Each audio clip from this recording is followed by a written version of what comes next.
I have a problem.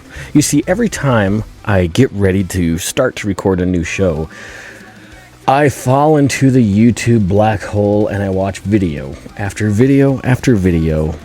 And soon I realize I've wasted about 3 hours of just watching videos. Because I guess that's what old people do nowadays.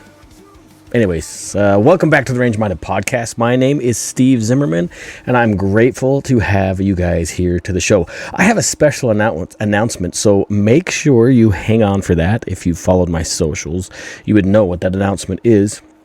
But I still want to put it in podcast form because I'm a little excited, and maybe it's not such a big deal to some of you out there, but to me, it's a big deal. But we'll save that for a little bit later. I want to talk about something first that broke today. So the ATF, maybe you've heard this, maybe you haven't.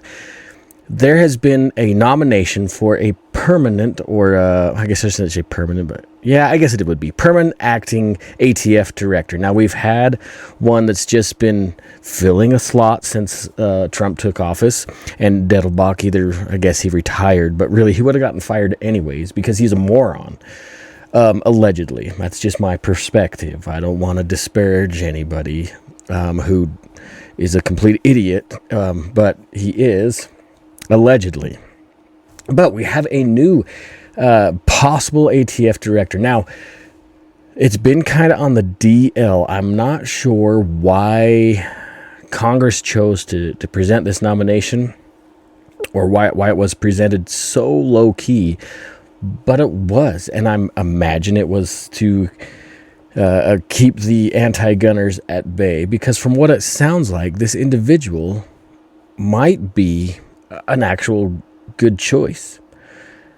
We have never, at least in my lifetime, and probably in a longer time before that, I don't even remember how old am I, 47, 46, I don't even know how old I am. But since I've been paying attention to the Second Amendment community, we've never had a pro 2A director of the ATF. In fact, every time it comes time to replace that director, that acting director, it has been somebody more and more progressively anti-gun every time. All the way up to Dettelbach. Now, here we stand today, 2025, November, 19th. Man, time is flying. Thanksgiving is coming up. Holy smokes. So now we have somebody. So since January, when we had Patel was acting ATF director for a short time, and thank goodness he's not there anymore. I can think of other things he would be much better at. ATF director is definitely not one of them. In my opinion, Patel has been a fairly large disappointment.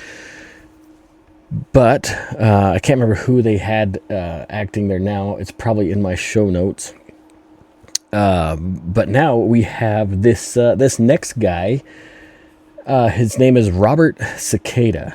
So, to be honest and forthright, I was really stressed for time at work today. I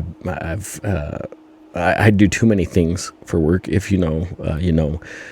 So I was really stressed for time, so I used AI for a lot of this research, so there's probably some stuff that's incorrect. I'll just tell you that straight up.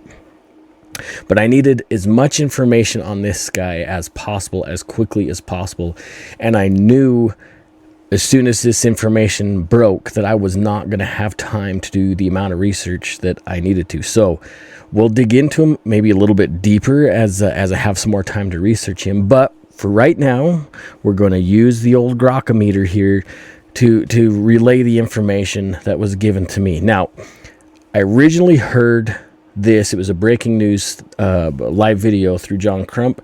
I follow him on X. He's pretty on top of things. He's got some great connections.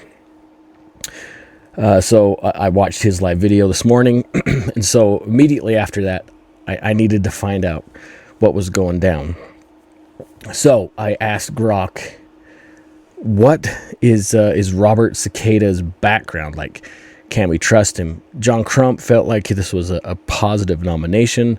There was lots of rumblings on Twitter or X, whatever you want to call it, that were very positive. Things were looking up and up for this individual. Sorry, I've got to make some adjustments with my headphones here because it feels like it's got to be pretty loud for you guys, because it is loud for me. So last week, after I recorded the show last week, I was an idiot and I messed with a bunch of stuff on my board, and it totally, like, I re-downloaded the driver for my particular board, and it made a mess of all my settings, and I spent like 4 hours after I recorded the show trying to fix my settings, and it's still, I don't know if I got it, but that was completely squirrel moment. So let's see, Robert Cekeda. So Cekeda has 30 years law enforcement experience.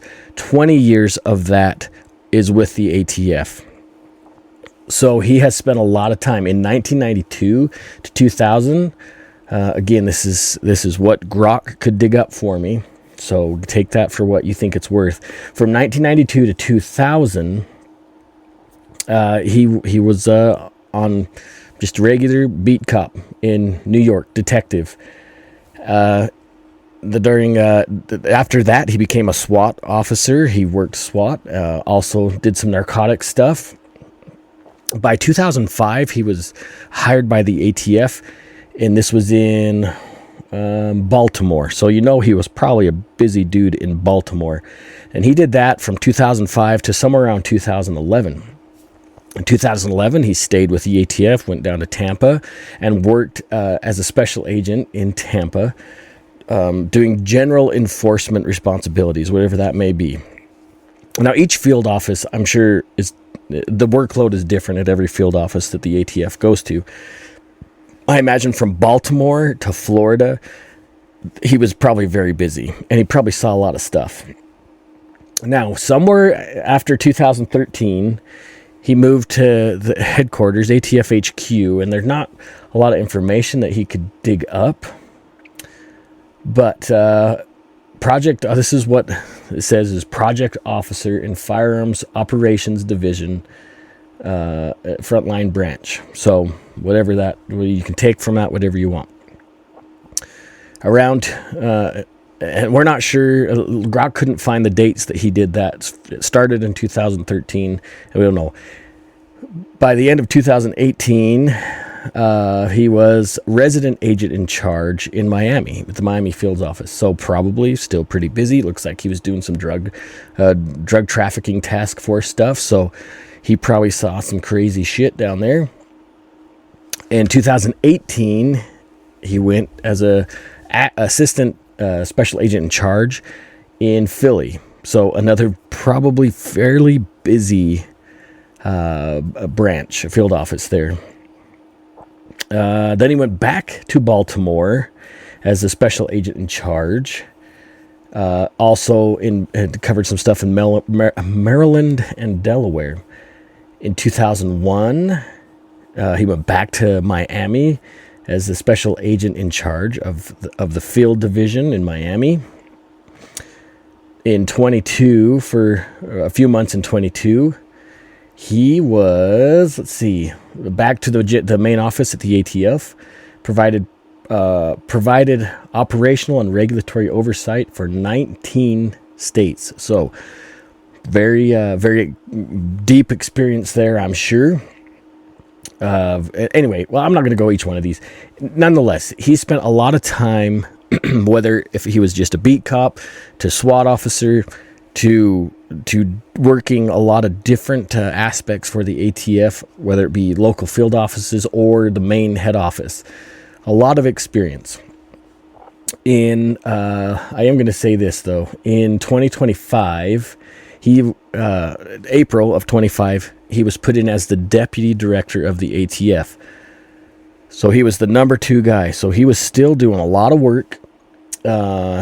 He was working, whether it be gun crime or arson, explosive, drugs. Like, he was doing a lot of stuff as the number 2 guy. He was just overseeing a bunch of things going on. It sounds like he's an experienced dude, like I say, but there are a lot of pro or supportive comments, I guess is the best way to put it, from some of these bigger gun groups. So it sounds like the NSSF is okay with him. American Suppressor Association is good with him. GOA, I guess, is going to be okay with him. It really, what it comes down to is we don't know for sure until that person is in office and doing something. I mentioned Kash Patel, if you remember, during the election cycle. Yeah, I think I said that right. Kash was like, we were all excited for Kash, weren't we? It seems like as the FBI director that he's kind of really not. I don't know. I'm disappointed with him. Maybe you guys are really excited for what he's doing at the FBI. We all knew Pam Bondi was going to be an absolute train wreck, a disaster, yet she remains where she's at. So we'll see. I haven't seen a lot of opposition for him online.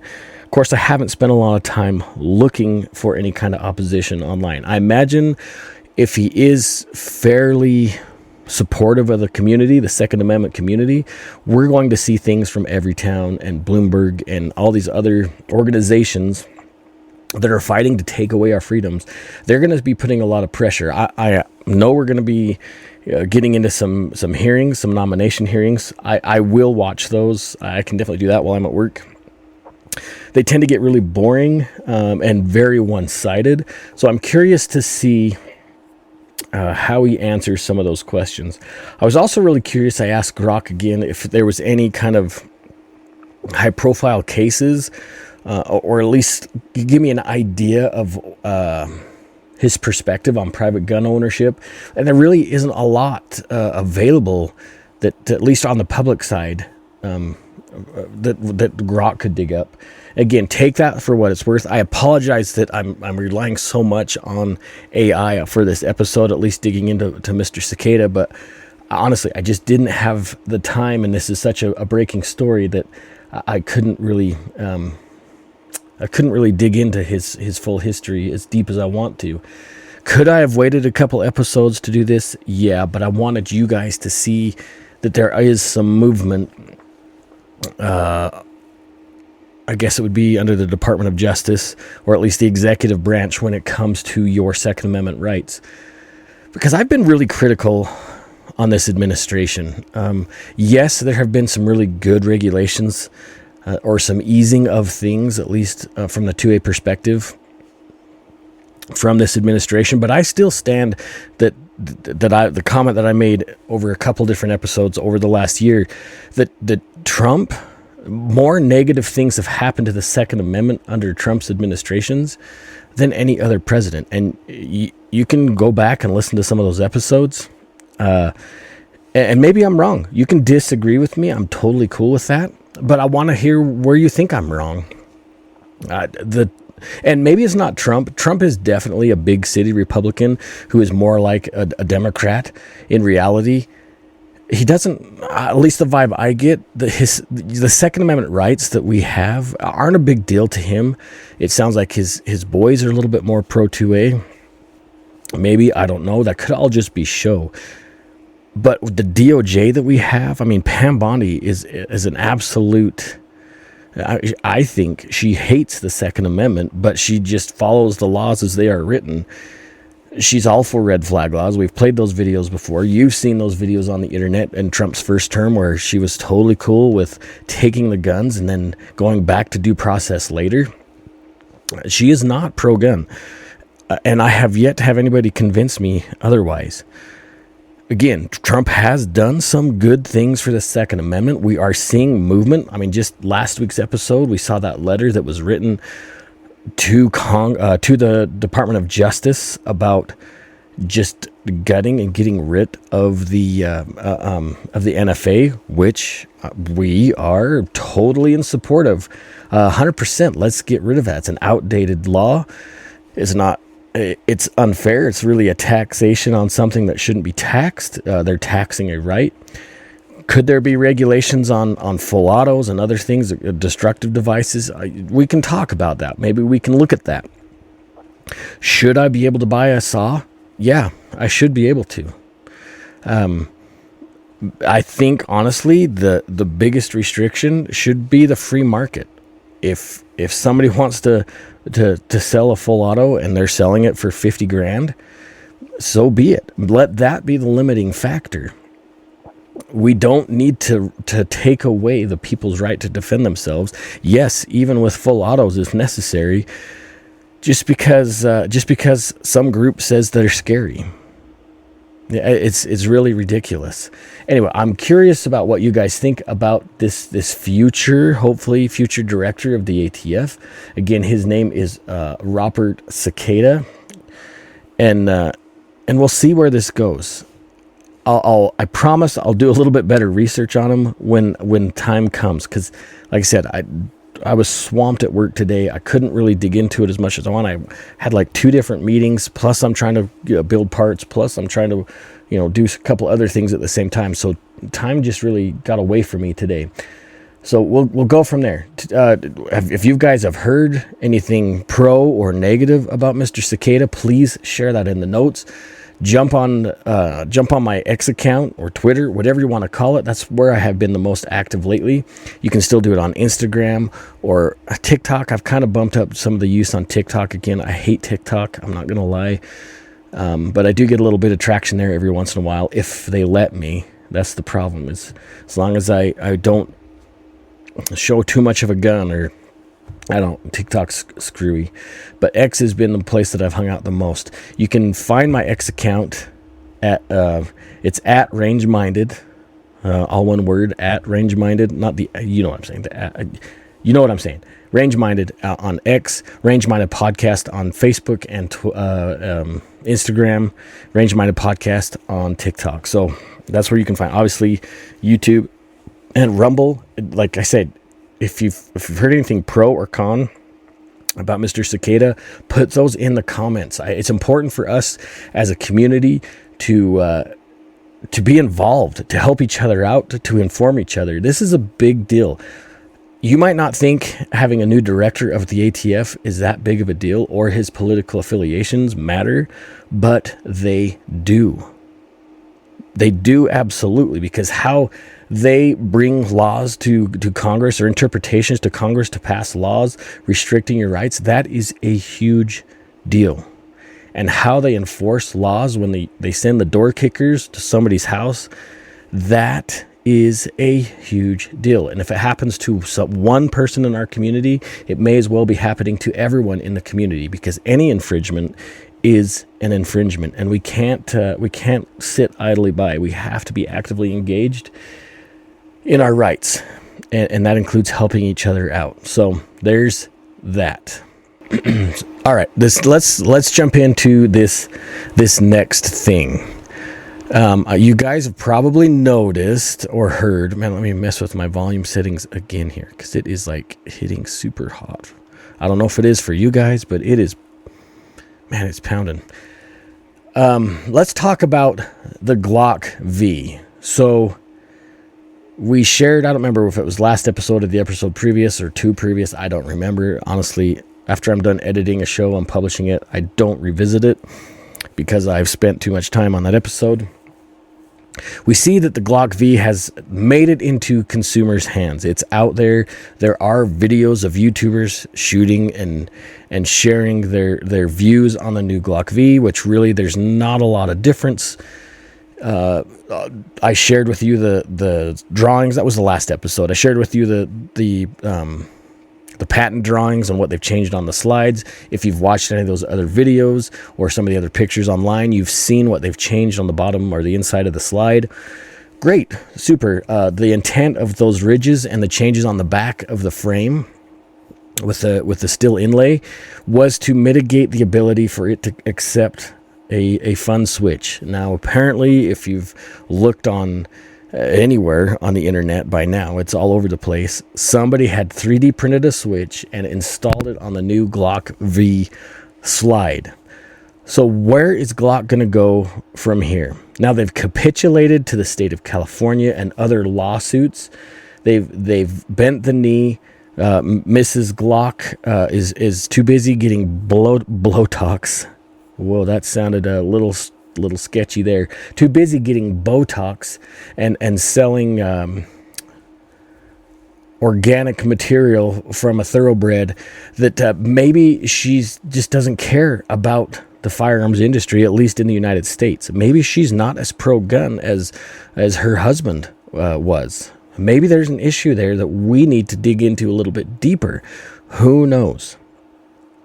But here's the problem. So we already know that the powers that have taken Glock to court because of their easily converted pistols are going after Ruger for the RMX. They're going to go after Smith & Wesson. They're going to go after SIG. They're going to go after any striker-fired semi-automatic pistol company. They're going to do it. And that's why I posted that, and that's why I mentioned last week in the video last week that these arms manufacturers need to come together, and they need to tell these states that are taking their fellow manufacturers to court to get stuffed. Because the whole goal of these lawsuits is to make business so expensive in the United States that their products will not be available to American citizens.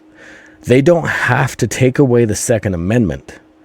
They can take away the products that Americans use for self-defense by making business extremely difficult. That is the point. That is why these organizations are going after these manufacturers. And until the manufacturers grow a backbone, and until our legislators and the lawmakers grow a backbone, and tell these states to back off because of the Lawful Arms Commerce Act, this is just going to keep happening. It started with Remington when they caved to the Sandy Hook crowd. Yes, it was a tragedy. It was disgusting, but it was a deranged lunatic that used an inanimate object to create fear and terror. That happens. You guys remember not too long ago, was in France when the dude drove the box truck? It was in France, right? Who drove the box truck through the crowd of people? Do you remember that? What about the guy, the U-Haul guy? I was in California when he drove the rented U-Haul truck through a crowd. We're still seeing mass stabbing events in Great Britain. Knives are illegal.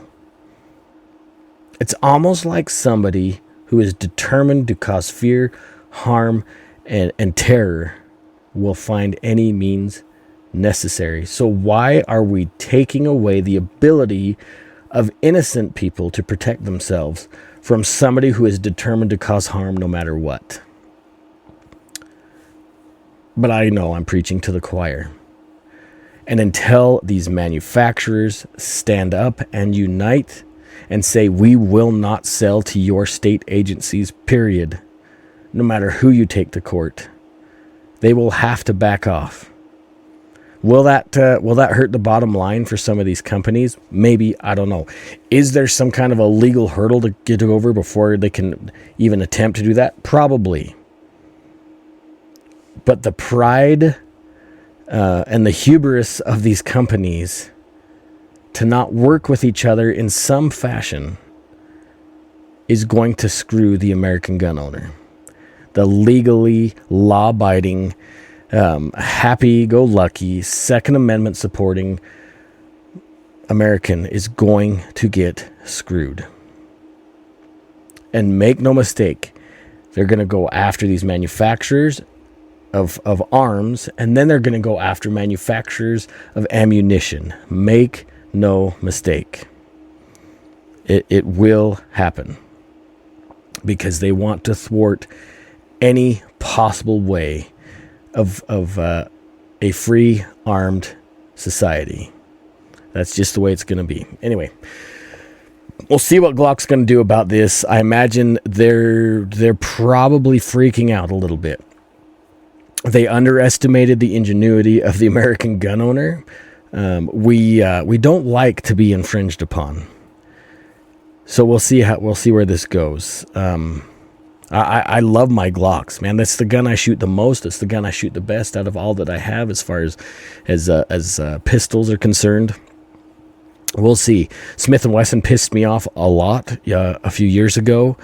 I guess I'm getting to the point where I can forgive them for something they did to some very good friends of mine. We'll see. We'll see. No, I'm not crying. I got something in my eye. I'm not crying. You're crying. Not really. I had something, I don't know if an eyelash or something in my eye. We'll see where this goes. I will keep you abreast of the situation, and we'll just move forward because we live in a free country, the best damn country on earth. All right, let's jump to the big beautiful news. Beautiful news. So, a few weeks ago, I asked you guys to be disruptors. I asked you guys to go to the Gundy's website and vote for the podcast or nominate the podcast for Podcast of the Year on the Gundy Awards. I don't know how many nominations they got. Apparently, not enough. Because I was nominated. I'm on the list. I'm in the running for a Gundy in the 2026 Gundy Awards. So I am absolutely stoked. I am honored that you guys were able to do it. Right? Well, my whole goal, my whole point, my whole purpose is to be your voice in the Second Amendment community. I know there are so many other people that you can listen to, so many other places you can get your 2A news, and I really, really appreciate you coming to hang out with me. You have no idea what that means to me. And though this nomination may not be something amazing, who knows, maybe they hand them out like candies. Maybe there's 200 2A podcasts that were nominated. I don't know. But I know I'm one of them. And I am stoked. I'm absolutely stoked. So here's where we go from this point. Voting does not open till December 1st. I know there's at least 3 of us in this category because I've seen their posts on Instagram. And I mean nothing but the best for these other folks. We're all in this same space together. But it would mean so much to me if you would cast your vote, because you only get one vote in this category. So it would be great, and I would be humbled if you let me represent you guys at the Gundys. So December 1st is when the voting starts for Podcast of the Year in this, well, any of the categories, honestly. That's when the voting starts for the Gundys. So December 1st to December 15th. So we have a fairly small window to get this done. So please, it sounds like I'm begging. I guess I kind of am begging. I'd be honored if you voted for the show for Podcast of the Year. It's super rad to even be nominated. There's hundreds of thousands of podcasts. There's millions of podcasts, and who knows, many tens of thousands of 2A podcasts out there. And to be in the running for a Gundy, it means a lot to me. And it'd be super cool to have that sitting back here on the shelf somewhere, so you guys could enjoy it with me. It'd be super rad. So, this is what I also need you to do. If you like the show, whether you listen on Spotify, YouTube, someone said Vimeo. Holy cow, it must be late. Wherever you get the podcast. It is late. My mind's not working. Rumble, that's the other one. Please, subscribe, share it with everyone that you know. Please be active in the community. I want to make some things happen with this show, and this is one of those steps to help me make this show better for you. I want to be able to present as much information, detailed information, and have fun with the listeners. I want to be able to share things in a way where it's just a good time. And at some point when we go to events, I want to be able to give you guys stuff. There's so much stuff that I want to do. And this is the first step to making, or at least one of the steps of making that happen. And I'd be honored. So anyway, share, subscribe, comment, whether if you're on one of the podcast platforms, just give me a good review, say something about the show, and share it. I can't express how important it would be to share share this show out. It helps a lot. And I know you hear that from every YouTube channel. And the reason why that's so helpful is it shows YouTube or Rumble that the show is getting some traction, and it bumps me up a little bit in the algorithms. I feel like what I share has some value. Maybe it's because I'm passionate about the Second Amendment and our freedoms in this country. It means a lot to me. And the more traction I get, the more things I can present to you guys, and the more informed you can be. I'm trying to work towards maybe getting some concealed carry classes or firearms classes set up in my area. I'm going to work with, he doesn't know this yet, so when he watches this, he's going to be super surprised. I want to work with, actually, I'm not going to say his name yet, because you never know. You never know. There's some other types of classes I want to get set up in the area to offer some information if you guys are fairly local or willing to travel. I have some access to some pretty awesome classes, some friends of mine, and I'd like to share that information with you guys as well. It's a good time. Any kind of time you can spend on the range or in the classroom learning first aid or other methods of defense, it's important. Anyway, I'm just rambling, honestly. I'm just sharing information for no reason. Is there anything else we should be talking about? Let me see here if there's anything else in my show notes. I don't think so. I think I've covered everything. This is going to be a fairly short episode for you guys. I guess, lastly, I'll dive into a monologue and just speak from my heart. You know, the Second Amendment, our freedoms, they're really just one vote away. We recently saw this election in New York City, openly voting for a communist to be part of the administration of that city. It's going to be interesting to see what that experiment produces. Probably not some good things for some of the residents of New York City. Maybe I'm wrong. Maybe in this case, communism will work for once. My anticipation is that it won't, because it's not going to make a difference, a positive difference in those New Yorkers' lives. So what do I mean by that? Where am I going to that? Is local elections matter the most to you. I know we've talked about this ad nauseum. Get involved in your local politics. If there is a space, like in my example today, there was a space for Idaho conservatives. I jumped in there for a few minutes. I didn't participate. I just listened.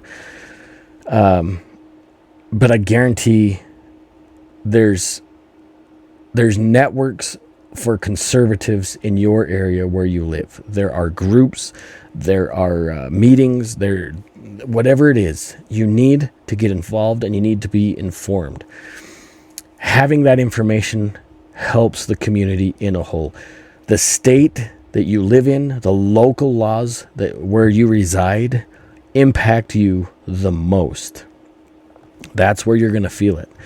So if you can get good people that understand freedom, that follow the Constitution, that make good laws, and then enforce those good laws, that's where it matters the most. It's those communities that will be an example to other communities to emulate. Once we figure out our local, our city laws, or our city administrations, then we can move to the counties, and then move to the state, and then so on. It matters a lot. Don't be discouraged by what you're seeing online. Everything that we see online is meant to dissuade us, to confuse us, to distract us. Hopefully you don't feel that way about my show, because that's definitely not what it's about. So just make sure you go vote at the Gundies on December 1st. But we need to stay focused, and we need to stay united. The more that they can piss us off, the more that they can frustrate us with the information that we're taking in, the harder it is going to be for us to make good, rational decisions to those who we elect to represent us. And I guess what brings me to that is, I'll share this too. This is, I guess, part of this monologue. So I was watching the Y-Files. If you don't know what the Y-Files are, you're totally missing out. It's awesome. he recently did something in conjunction with the Sean Ryan show. I think it was a little separate podcast that Sean Ryan's doing. I don't remember the guy that does the Y-Files. I apologize. But he went down this misinformation, like how to recognize if we're being manipulated with misinformation. That is a fantastic little video on YouTube. Once you start seeing how that you're being manipulated and the process of brainwashing, I guess it's not really it, but being manipulated, coercion, that kind of stuff, it's pretty interesting. Yeah, don't fall prey to that stuff. Keep your mind open. Don't be scared to crack open a book. In fact, that's something I need to do. I had a goal of reading, I think, I don't remember how many books. There was a few books that you can see where that goal went, because I can't remember how many books I wanted to read this year. But there was a few. I've listened to a few audiobooks this year, but it's just not the same as physically opening the book and reading the pages. To me, is different than listening to the show. Or to a book. It's okay to get real information from reading words off an analog device where somebody took the time to print the words on a page. It's okay. I mean, you can't see these books behind the old gun control donkey, by the way. It's not a real gun. But under my Dexter Taylor hat back here, here's a few of the books that I've procured this year. One of them, Back to Basics, talks about stuff. I think I've actually shared that book before. It just goes through kind of homesteading stuff. Just buy that book as a reference book, because it's got so much crazy, important, helpful information in it. But there's some manliness books for us, or men, there's a few books that I wanted to read. I got a couple over by the treadmill that I haven't used for a while. I've been really tired, and I haven't been able to get them work out. I don't know what's going on there. Nonetheless, do you know what? I probably should just stop the show. You guys are probably sick of me yapping my gums here. I love you guys. Stay safe, stay armed, and stay range-minded. Don't forget, if we don't share our passion and our love for our freedoms, not just the Second Amendment, but for all of them, they will disappear. Take somebody shooting. Super important. Love you guys. Stay safe. Peace out. I lost my mouse. There it is. Now I'll stop the video. I'm leaving that in. Bye, guys.